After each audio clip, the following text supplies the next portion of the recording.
बहुत प्यारे भाई लोग, स्वागत है आपका फिर से एक नई लर्निंग वीडियो में जहाँ पे आपको बहुत कुछ सीखने को मिलने वाला है। तो आप लोग बहुत कमेंट कर रहे थे कि भाई निफ्टी के ऊपर भी वीडियो बनाओ। प्रीवियस वीडियो अगर आपने नहीं देखा ना बैंक निफ्टी के ऊपर कि बैंक निफ्टी में चार्ट ट्रेडिंग एक्जैक्टली किस तरीके से करनी है, क्या क्या फॉलो करना होता है, वो मैंने आपको एक्जैक्टली उस वीडियो में कहा है। ठीक है। और उसी वीडियो में मैंने आपके साथ 4 पॉइंट शेयर किए। ठीक है। उसमें जो 4th पॉइंट है ना बहुत इंपॉर्टेंट है। तो अगर आपने वो वीडियो नहीं देखा है तो जाके पहले वीडियो को देखो। ठीक है। उस वीडियो को देखो तभी आपको इस वीडियो में समझ में आएगा। ठीक है। अगर आप लोग इंट्राडे हंटर है ना, इंट्राडे हंटर जो सर जी है ना, उनको अगर जानते हो तो अच्छी बात है, अगर नहीं जानते तो जाके उनका वीडियो देखना। ठीक है भाई लोग, आपको बहुत कुछ सीखने को मिलेगा। तो वो लोग चार्ट ट्रेडिंग किस तरीके से करते हैं ना, वो मैं आपको बताने वाला हूँ। कि अब पहले तो हमने बैंक निफ्टी को कवर किया है। ठीक है। अगर बैंक निफ्टी का वीडियो नहीं देखा है तो जाके देखना, मैं एंड स्क्रीन में भी डाल दूंगा, डिस्क्रिप्शन के अंदर भी है। ठीक है। और अभी ये सेकंड वीडियो है निफ्टी के ऊपर। अभी निफ्टी में भी क्या क्या इंपॉर्टेंट है मैं आपको फिर से बताऊंगा। और थोड़ा सा अगर आपने वो वीडियो देखा है तो अच्छी बात है, नहीं देखा तो मैं आपको इस वीडियो में थोड़ा सा बता दूंगा। ठीक है। और निफ्टी के अंदर में कि और एक इंपॉर्टेंट पॉइंट ऐड करने वाला हूँ जो कि मैं आपको बाद में बताऊंगा। ठीक है।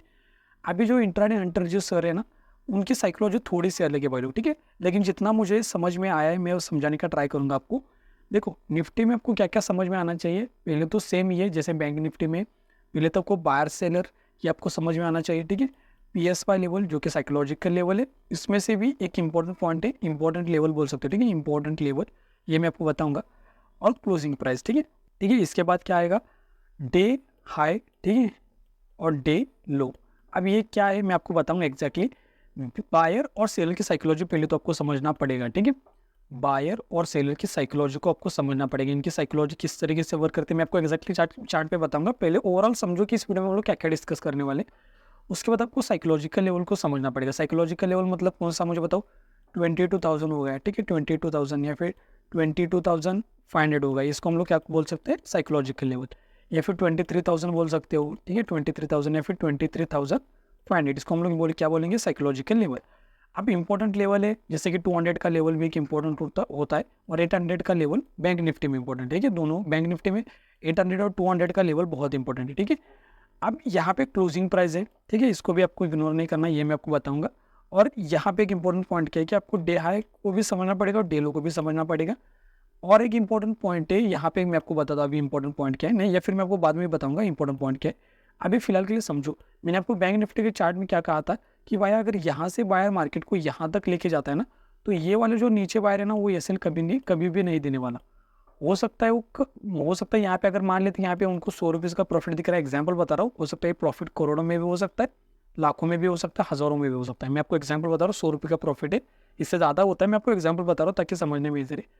हो सकता है यहाँ पे 100 का वो लोग 50 लेके निकले या फिर 40 रुपीज़ लेके निकले, कम से कम 40 रुपीज़ तो लेके निकलेंगे। इसका मतलब क्या है कि वो नीचे वाले जो बायर्स है ना, वो एसएल नहीं देंगे। मान लेते कि यहाँ पे अगर उनको 10 लाख रुपीज़ का प्रॉफिट दिख रहा है तो कम से कम 1 लाख रुपीज़ तो लेके निकलेंगे, पूरा एसएल तो देंगे नहीं, है ना। तो उस तरीके से आपको समझना है कि अगर ये वाले जो बायर्स है ना, इनका अगर डिस्टेंस बढ़ेगा, अगर ये वाले जो बायर्स है इनका अगर डिस्टेंस बढ़ेगा, तो फिर हमें ना चाहते हुए भी टारगेट किनको करना पड़ेगा।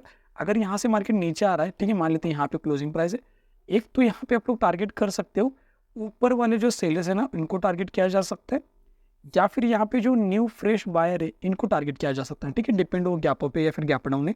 और एक इंपॉर्टेंट पॉइंट मैं आपको बता दूँ। ठीक है। अगर यहाँ पे बड़ा गैप डाउन ओपन होता है ना भाई लोग, तो ये वाले जो बायर्स है ना प्रेशर में आ जाएंगे और ये तुरंत पोजीशन को स्क्वायर ऑफ करना स्टार्ट करेंगे, और ये जब स्क्वायर ऑफ करना स्टार्ट करेंगे तो फिर मार्केट नीचे ही चला जाएगा। ठीक, ये थोड़ा सा हम लोग बाद में डिस्कस करेंगे। आपके पास में दो रास्ते भाई लोग। ठीक है। एक्जैक्टली मैं आपको चार्ट भी दिखाऊंगा। अब मान लेते हैं ना, थोड़ा सा हम लोग क्या करेंगे, यहाँ से ऊपर जाएंगे। ठीक है। अभी यहाँ पे समझने का ट्राई करो थोड़ा सा। मान लेते कि मार्केट इस तरीके से आके फिर यहाँ पे ओपन होता है, ठीक है, यहाँ पे क्लोज होता है, सॉरी। अब मान लेते कि यहाँ पे सेम ही चार्ट है, इस तरीके से मार्केट यहाँ पे भी क्लोज होता है।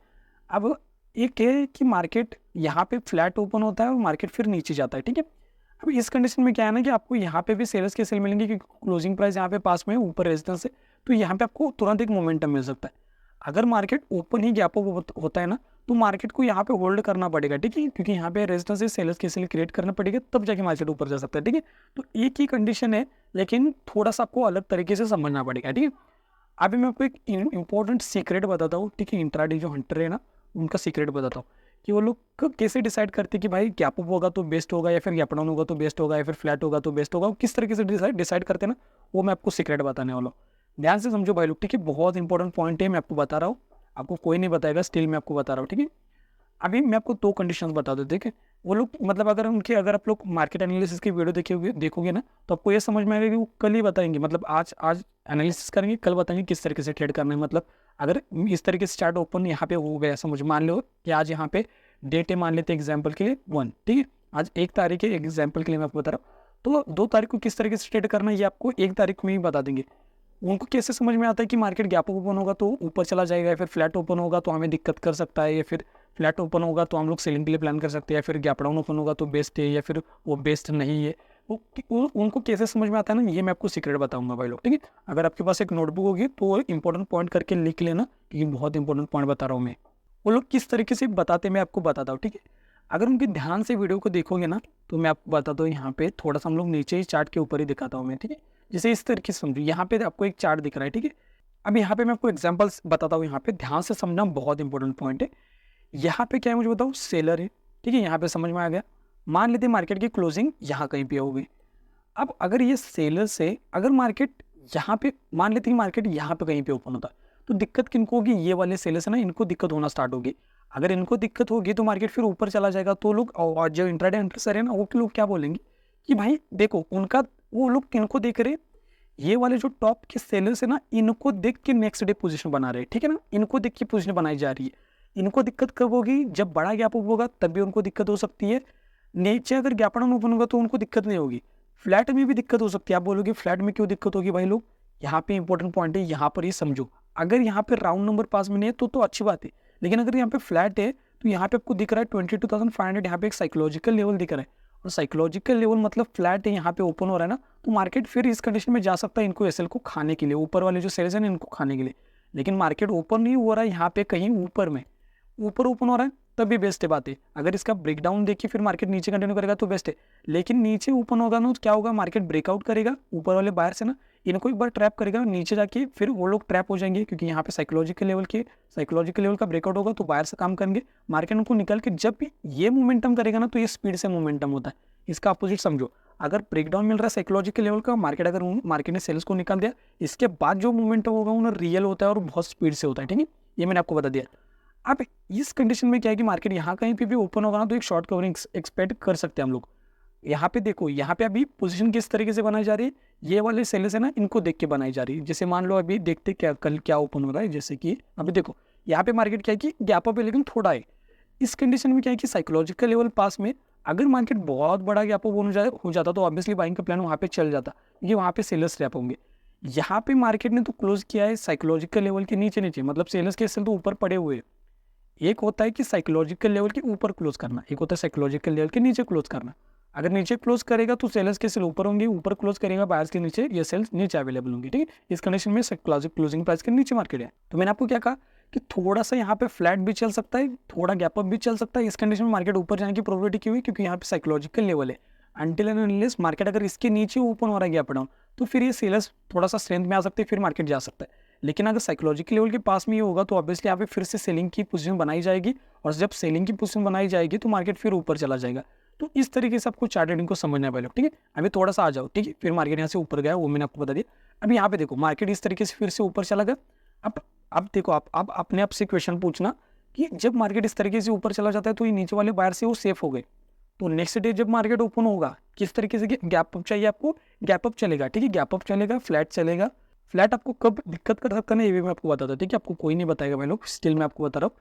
अब देखो फ्लैट कब दिक्कत करता है ना, यह मैं आपको बता रहा हूँ। जब भी मार्केट रेंज पे जाता है ना, एक रेंज में मतलब ऊपर जा रहा है फिर से नीचे आ रहा है, यहाँ पे सपोर्ट लेके फिर ऊपर चला, जब भी मार्केट रेंज में जाता है ना, अगर मार्केट यहाँ पे फ्लैट ओपन हो रहा है, जैसे यहाँ पे मान लेते हैं मार्केट ऊपर जाके यहाँ पे क्लोजिंग हो गई, अब मार्केट फ्लैट ओपन होगा ना यहाँ कहीं पे, तब वो दिक्कत कर सकता है, क्योंकि मार्केट ऊपर भी जा सकता है नीचे भी जा सकता है, क्योंकि ऊपर सेलर्स के सेल पड़े हुए, नीचे बायर्स के सेल पड़े हुए। तो इस कंडीशन में यहाँ पे फ्लैट ओपनिंग बहुत दिक्कत कर सकता है। अगर गैप ओपन होगा तो ऑब्वियसली सेलर्स टैप होंगे, कॉल की पोजीशन बनाई जा सकती है, वहाँ पे सेलर्स के सेल क्रिएट हो, ऑलरेडी सेलर्स के सेल क्रिएट है, बस सेलर्स निकलना स्टार्ट करेंगे। और गैप डाउन ओपन होगा तो ऑब्वियसली यहाँ पे सेलर्स, यहाँ पे बायर्स टैप होंगे, सॉरी, तब जाके मार्केट एक नीचे मोमेंटम कर सकता है। तो यहाँ पे फ्लैट दिक्कत कर सकता है, ठीक है। तो ये इंपॉर्टेंट पॉइंट था, मैंने आपको बता दिया।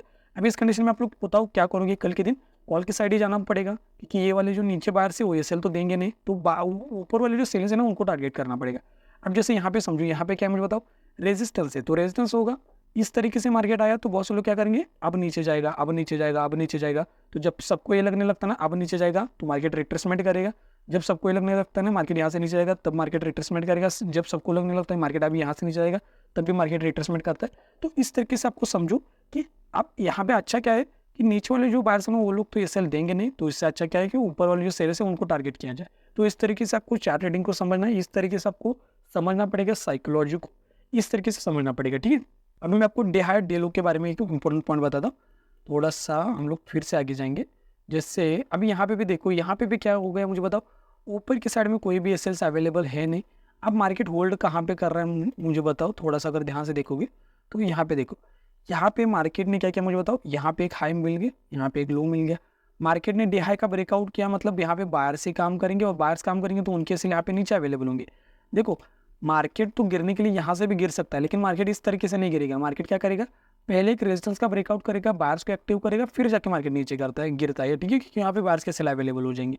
तो इस तरीके से जब डे हाई का यहाँ पे ब्रेकआउट मिला तो बायर्स ही काम करेंगे, फिर जाके मार्केट नीचे आया और फिर डे लो के पास में मार्केट होल्ड करने लगा। एक होता है रेजिस्टेंस के पास मार्केट होल्ड कर रहा है, तो इस कंडीशन में क्या होता है ना कि मार्केट यहाँ से ब्रेकआउट देने की प्रोबेबिलिटी होती है, और जब भी मार्केट डे लो के पास में यहाँ पे होल्ड करता हुआ दिखता है ना, तो नीचे ब्रेकडाउन करने की प्रोबेबिलिटी होती है, ठीक है। ये भी एक इंपॉर्टेंट पॉइंट है, ये भी एक स्लैंटिंग का फॉर्मूला ही है, इसको आप लोग याद रख सकते हो। और एक इंपॉर्टेंट फॉर्मूला मैं आपको बताता हूँ, जैसे कि एक इंडेक्स अगर ब्रेकडाउन कर रहा है, दूसरा इंडेक्स अगर सपोर्ट के पास में है, तो जिसने भी ब्रेकडाउन किया वो फॉल्स ब्रेकआउट में चला जाएगा, ठीक है। और इसका अपोजिट, अगर इस एक इंडेक्स ने ब्रेकआउट दिया है, ये ब्रेकडाउन हो गया, ठीक है, ये ब्रेकडाउन हो गया, ये ब्रेकआउट हो गया।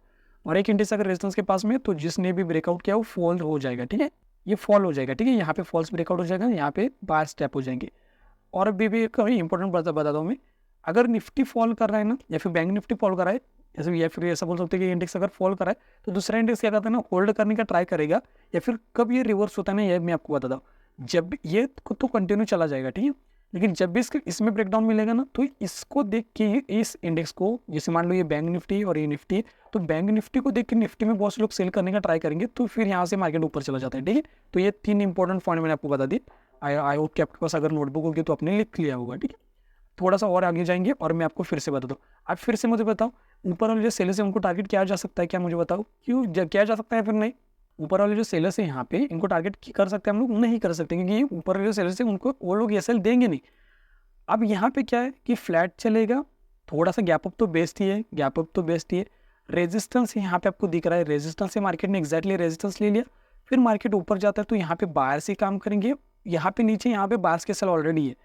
क्यों मुझे बताओ, क्योंकि यहाँ पे साइकोलॉजिकल लेवल है 22,500 का, तो इस कंडीशन में मार्केट नीचे आने की प्रोबेबिलिटी होती है, ठीक है। तो इस तरीके से आपको चार्ट को समझना है, इस तरीके से आपको फिर बायर के और सेलर के साइकोलॉजी को समझना है। जितने सिंपल और ईजी तरीके से मैं समझा सकता हूँ उतना मैंने आपको सिंपल और ईजी तरीके से समझा दिया भाई लोग, ठीक है। अगर आपको स्टिल आपको कुछ समझ में नहीं आ रहा है भाई लोग, तो कमेंट्स में बताना, जो भी आपका डाउट वगैरह होगा नेक्स्ट वीडियो हम लोग कवर करेंगे, ठीक है। तो बैंक निफ्टी में किस तरीके से चार्ट ट्रेडिंग को समझना है, ये ऑलरेडी वीडियो बना के रखा हुआ है, डिस्क्रिप्शन में चेकआउट करना, वो देखो, वहाँ पे भी आपको बहुत कुछ सीखने को मिलेगा। वो फर्स्ट पार्ट था, ठीक है, हमारा फर्स्ट पार्ट था। ये हमारा सेकंड पार्ट है, ठीक है, निफ्टी के ऊपर। अगर आपको थर्ड पार्ट भी चाहिए भाई लोग, तो कमेंट्स में लिखना थर्ड पार्ट, या फिर हैशटैग थर्ड पार्ट लिख सकते हो, या फिर हैशटैग लर्निंग लिख सकते हो। फिर मैं आपके लिए एक थर्ड पार्ट भी बनाऊंगा, उसमें भी आपको बहुत कुछ सीखने को मिलेगा, ठीक है। अगर आपको इस कंटेंट से कुछ भी सीखने को मिलता है, 1% भी सीखने को मिलता है, तो एक लाइक कर सकते हो। अगर आपको सीखने को मिलता है तभी आपको लाइक करना है भाई लोग, ठीक है। अगर आपको सीखने को नहीं मिला, आपको अगर ऐसा लग रहा है ना कि मैंने आपका टाइम वेस्ट किया, तो आप लोग डिसलाइक भी कर सकते हो। लेकिन अगर आपको अच्छा लग रहा है, आपने कुछ भी सीखा है ना, 1% या फिर 1 पॉइंट भी सीखा है, तो आप लोग एक लाइक कर सकते हो मेरे लिए, क्योंकि आपका एक लाइक मुझे बहुत मोटिवेट करता है, ठीक है, नेक्स्ट वीडियो बनाने के लिए। तो अगर आपको थर्ड पार्ट चाहिए तो कमेंट में लिखना भाई थर्ड पार्ट बनाओ, और हमें और भी सिखाओ चार्ट ट्रेडिंग के बारे में। तो इंट्राडे एंटर है ना, वो लोग किस तरीके से चार्ट ट्रेडिंग करते हैं, इसके ऊपर और भी मैं मतलब वीडियो बना सकता हूँ, ठीक है। तो अगर आपको चाहते हो तो कमेंट्स में लिखना कि भाई वीडियो बनाओ, अगर चाहते हो तभी बनाऊंगा, नहीं चाहते हो तो नेक्स्ट कौन सा टॉपिक चाहिए उसके ऊपर भी मतलब कमेंट्स में लिख सकते हो, सजेस्ट कर सकते हो कौन सा टॉपिक पे वीडियो बनाओ, उस टॉपिक को मैं नेक्स्ट वीडियो में कवर करूँगा भाई लोग, ठीक है। अगर आप चैनल पे नहीं हो तो चैनल को सब्सक्राइब करके बेल नोटिफिकेशन बेल भी ऑन कर सकते हो, और जो भी आपके फैमिली फ्रेंड है उनके साथ भी वीडियो को शेयर करो, ताकि उनको भी फ्री के नॉलेज से कुछ सीखने को मिले। मिलते हैं नेक्स्ट में, तब तक के लिए आप लोग लेफ्ट वाले के ऊपर क्लिक करके स्लैंटिंग कुछ हिडन सीक्रेट सीख सकते हो, या फिर राइट वाले के ऊपर क्लिक करके बैंक निफ्टी में चार्ट ट्रेडिंग किस तरीके से करनी है ये सीख सकते हो। तो यहाँ तक वीडियो देखने के लिए भाई लोग थैंक यू सो मच, बहुत प्यार आपको, थैंक यू सो मच।